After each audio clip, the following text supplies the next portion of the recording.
Hello, I'm Fiona Collister, but most people know me as Fiona from Ocean Acres. I run the spay and neuter project, and I'd like to tell you a little bit about that. I arrived in Barbados in July 2020 with my dog Oscar, not this one, the other one, and I contacted Ocean Acres Animal Sanctuary to see if they wanted any help, and particularly if they wanted any dogs fostering, because I've done that in the UK, and it's nice for Oscar to have a friend. I got involved in that, and then I saw the enormous need to do more spaying and neutering at a cost that people could afford, and soon after that we started the spay and neuter project, and it's grown. Yesterday we had 28 cats at the clinic. Our long-suffering vet is very, very good. 28 cats is a lot for one person to spay and neuter in one day. But she did it, and she does it really well, and she does it with a smile. So we're very, very grateful to our vet, Andrea Vasani. We have a clinic where we spay and neuter cats. We've done a few dogs, but we mostly concentrate on cats at the moment.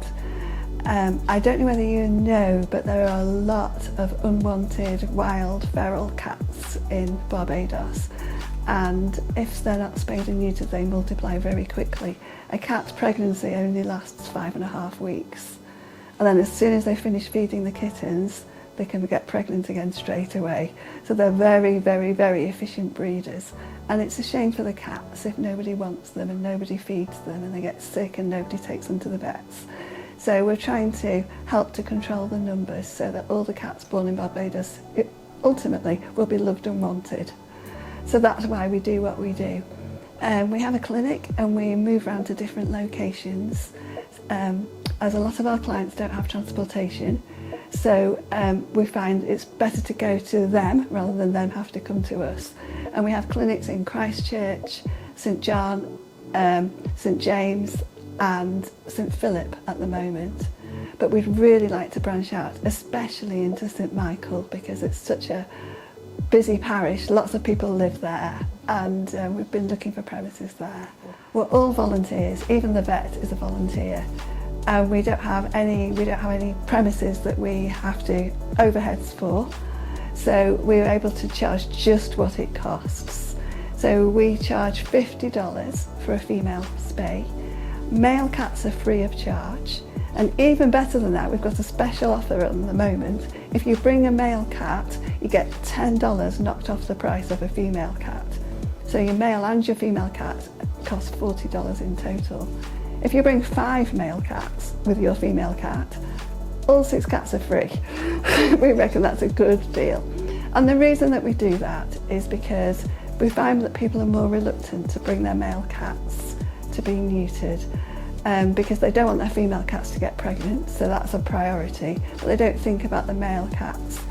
But if you think about it, a female cat can only have 1 pregnancy at a time, whereas a male cat can go out every day and start another pregnancy. So it's really important to neuter the male cats, so that's why we encourage people to bring them along and do it free of charge. There are 2 ways that you could help us. We're desperate for volunteers to help in our clinics. You don't need any special experience.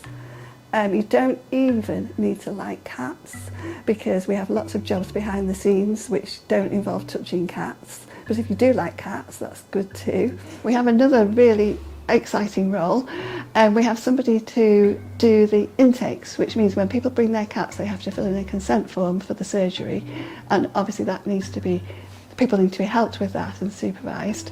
And then when their cats have finished having surgery, we need a volunteer to call people to tell them that their cats are ready to collect. And that can be the same person. There's one more way that you could really help us. And I mentioned earlier that we don't have any premises in St Michael. Our needs are very simple. We just need access to water, access to electricity to plug some pressure cookers in, and good lighting, which can be natural light or artificial light. So at the clinics we have lots of different roles. I've already said it doesn't really matter if you don't like cats. We have the clinic area where the vet works, and we have volunteers in there helping her. They shave the cats, they weigh them, Sometimes if they're confident enough, they draw up the drugs to make sure that we're putting the right amount of drug in each cat, which we calculate from weighing them. But also going on at the same time is all the behind the scenes things. Each cat has a surgical pack of instruments which are just for the use of that cat, and after that they need to be cleaned and sterilised, which is where the pressure cookers come in. Okay, so the most important part of the preparation process is sterilising the packs, because if the instruments are not sterile, the cats are going to get infections, and that would be a very, very bad thing. So this is a very important process. So we start off with a wrap, and it's all going to be wrapped in this. It's a very big one. And then the next thing that we put on, it's a drape. It has a hole in the middle to do the surgery through. So that goes in next. So everything needs to be sterile. So the drape goes in first, and then the instruments go on top. Instruments go on top here. And then we put 5 pieces of gauze, which we count out very carefully. 1, 2, 3, 4, 5. Because after the surgery, we count up the gauze just to make sure we haven't left any inside a cat. We wouldn't do that, but it's just a double check. We need to know that there's definitely exactly 5. And then on top of that, we put a towel. And then this is where the wrapping comes in.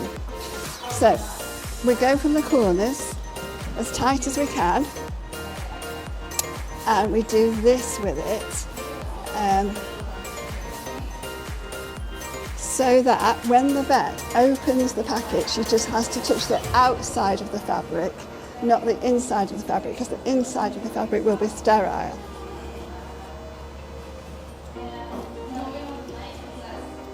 So each fold is the same, so that it can just be grabbed from the outside.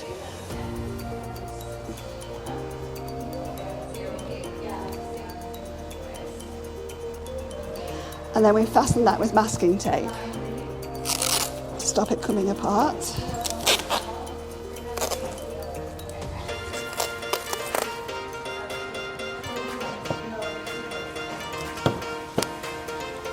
And then finally, this is called autoclave tape, and it's got green lines on it.